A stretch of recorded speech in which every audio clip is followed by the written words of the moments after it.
मैं जानेवाला छु स्याङ्जा। किन जानेवाला छु त भन्दा कहिले घर आइज भनेपछि त जानु पर्यो होइन त।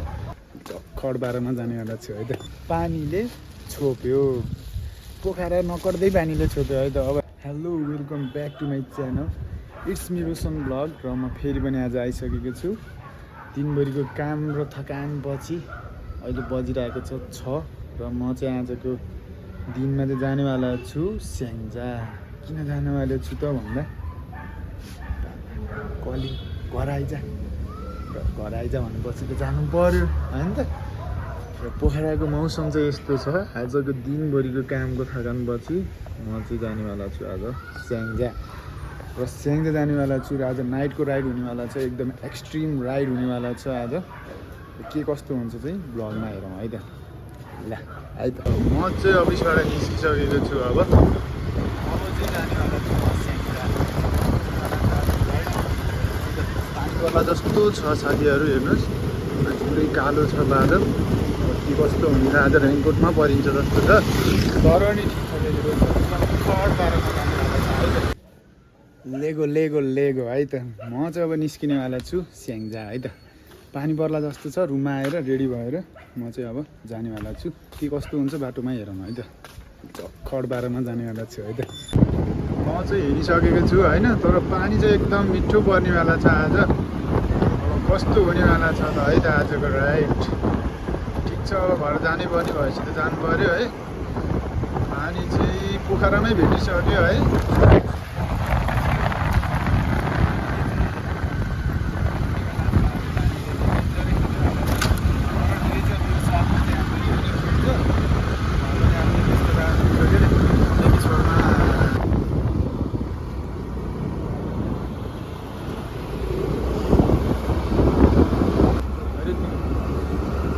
है तर रातिको समयमा हिँडिसकेको छ आजको राइड चाहिँ। के कस्तो हुनेवाला छ है त। अब रातिको राइड भइसक्यो, पानीले चाहिँ हानिसकेको छ हामीलाई होइन। तर पनि ठिक छ, चक्खड 12मा जानेवाला छ। है त, पानीले चाहिँ भेटिसक्यो हामीलाई होइन। तर पनि ठिक छ, अब रेनकोट चाहिँ उड्नुपर्ने हुन्छ एकछिनमा। खत्तम भयो नि यार, पोखराको पानीको भरै हुँदैन क्या। स्याङ्जा नपुग्दै पानी परिसक्यो है। अब चाहिँ के होला त होइन। ठिक छ, पानीले छोप्यो, पोखरा नकड्दै पानीले छोप्यो है त। अब रेनकोट सेङ्कोट लगाएर राइड चाहिँ फेरि स्टार्ट हुनेवाला छ। पानीले छोपिसकेको छ होइन। म झरेर चाहिँ रेनकोट लगाएर फेरि चाहिँ राइड सुरु गरिसकेको छु। अब कस्तो हुन्छ आज, त्यो पानी खाइन्छ कि पटिन्छ है त। आज वार्की पार हुनेवाला छ, होस् रमाइलो हुनेवाला छ। किन भन्दा आज घर जाँदैछु म, धेरै समयपछि घर जाँदाखेरि चाहिँ त्यहाँ पुग्दाखेरि पानी नपर्दै हुन्थ्यो। यही नै हो नाइटको राइड धेरै पछि।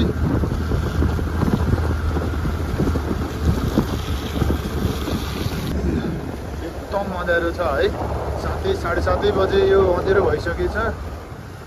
अब घर पुग्दा त पुरै रातै पर्नेवाला छ। के कस्तो हुन्छ, पानी परेर झन् छेउ भयो कि नै भने सजिलै हुन्थ्यो राइड गर्नको लागि। अब म त हिँडिरहेको भएर चिनिरहेको छु यो बाटोहरू होइन। नयाँ मान्छेलाई चाहिँ रातिमा चाहिँ स्कुटर लिएर हिँड्नु एकदम अप्ठ्यारो हुन्छ कि। टर्निङहरू एकदम हार्ड टर्निङ छ, तपाईँहरूलाई थाहा नै छ होइन। स्याङ्जाको टर्निङहरू अब कस्तो कस्तो छ बाटो। अब यहाँबाट छिर्नेवाला छु त हामी स्याङ्जा है त। स्याङ्जा छिर्दाखेरिको फिलिङै छुट्टै हुन्छ क्या फेरि। वा हावै छुट्टै चलिहाल्छ कि स्याङ्जाको होइन। यस एक्सट्रिम हुनेवाला छ राइड भनेको, एकदमै एक्सट्रिम हुनेवाला भयो कि राइड चाहिँ। बढै हुनेवाला भयो राइड। हल्का हल्का साधनहरू चलिरहेछ, तर अँधेरोमा केही देखिँदैन। पानीले गर्दाखेरि न राम्रोसँग बनाउनु मिलिरहेको छ भिडियो। बिस्तारै बिस्तारै जाऊँ, के कस्तो हुन्छ। स्याङ्जा छिरिसकिएछ। स्याङ्जामा चाहिँ त्यस्तो साह्रै पानी नपर्ला भनेको, कस्तो हुन्छ बाटोमा अब बिचमा। तर स्कुटरमा हिँड्न चाहिँ एकदम अनकन्सियसै हुन्छ क्या राइडमा चाहिँ रातिमा। किन भन्दा टर्निङमा अलिकति अप्ठ्यारो हुन्छ नि त टर्निङ काट्नको लागि। ठिकै छ, बिस्तारै बिस्तारै गरेर जाउँ न त। हिँडिरहेको बाटो हो यो होइन। यहाँको त ढुङ्गो कहाँ छ भन्ने कुरो पनि थाहा हुनुपर्ने हुन्छ कि।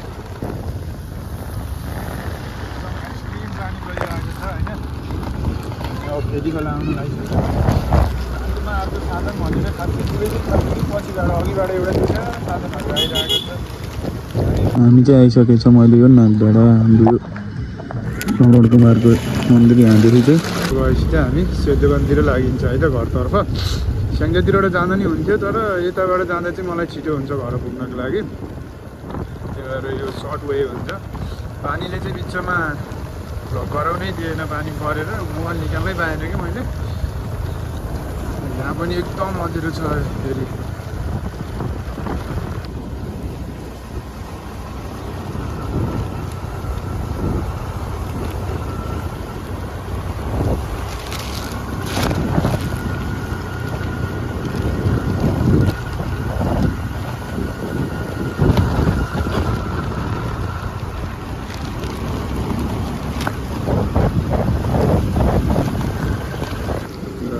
सेतु दोभान पुल है यहाँबाट हल्का माथि लाइट देखेको ठाउँमा चाहिँ हाम्रो पहिलाको सेतु दोभान पावर हाउस छ अहिले चाहिँ यो केही प्रब्लमले गर्दाखेरि बन्द भयो तर यो आगामी दिनमा चाहिँ फेरि खुल्नेवाला छ जस्तो छ कुरा चाहिँ यसको के कस्तो हुन्छ हेरी यो चाहिँ सबै पावर हाउसको एरिया पर्छ है हाम्रो सेतु दोभान पावर हाउस 2060तिर यो बन्द भएको यो चाहिँ अब नेक्स्ट आउनेवाला छ हाम्रो यो आँधीखोला गाउँपालिकाको पुल है त यहाँबाट छिरिसकेपछि चाहिँ आँधीखोला गाउँपालिका लाग्यो त्यो पछाडिको चाहिँ पुतली बजार लाग्छ यो बजारलाई चाहिँ सेतु दोभान बजार भन्छ अहिले चाहिँ पानी परेर सबै यो बन्द भइसकेको छ कि घरहरू पनि लाइट अफ हामी चाहिँ आइसकेको छौँ अब सेतु दोभान बजारमा होइन अब यहाँबाट कम्तीमा पनि 10 to 15 मिनटमा चाहिँ घरमा पुग्नेवाला छ माथि पानी परिरहेको छ हल्का हल्का भिज्यो पनि अब के कस्तो हुन्छ त पानी परिसकेपछि अब राइड हान्ने भनेपछि यो चाहिँ हाम्रो सेतु दोभान पुलिस चौकी है त हाम्रो आँधीखोला गाउँपालिकाको पुलिस चौकीबाट ठक्क हल्का भित्र लागिसकेपछि हाम्रो फापरथुम लाग्छ यहाँदेखि बाटो चाहिँ यहाँ पनि एकदम अप्ठ्यारै छ कि फेरि आयो त हामी कहाँ आयो भन्दा अहिले सेतु दोभान बजार कटेर हल्का अघि लाग्यो त्यस यता चाहिँ पानी परेको छैन अहिले चाहिँ अब घर पुग्दाखेरि पनि कतिको पानी पर्छ होइन ठिकै छ हल्का हल्का पानीमा पनि भिज्नुपर्ने हुन्छ कहिलेकाहीँ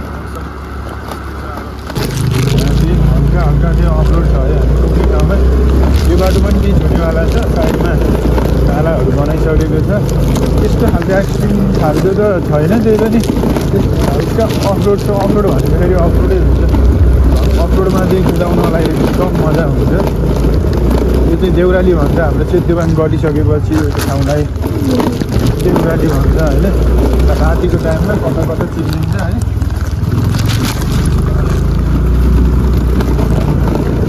त्यस्तै छ बाटो झन् त्यस्तो साह्रै पानी परेको रहेछ सेक्सनतिर चाहिँ पोखरामा चाहिँ हामीले बाटोमै बिचमै भेटाइहाल्यो पानीले रेनकोट लगाउने बनायो यतातिर पनि पानी परेको भए त जानलाई एकदम अप्ठ्यारो हुन्थ्यो र 10 मिनटमा त पुगिन्छ होला पनि घरमा आज चाहिँ एकदम धुँ गएको त यो वहाँ चाहिँ देखेको चाहिँ हजुरको त्यो नागडाँडा बजार पर्छ ऊ त्यो चाहिँ नागडाँडा बजार पर्छ ढालुपानीनिर अब चाहिँ हामी लगभग पुगिसक्यौँ है हाम्रो चाहिँ यो मन्दिर शिवको मन्दिर हो शिवालय मन्दिर हाम्रो एउटा यहाँ 3 क्लाससम्म पनि स्कुल पनि छ एउटा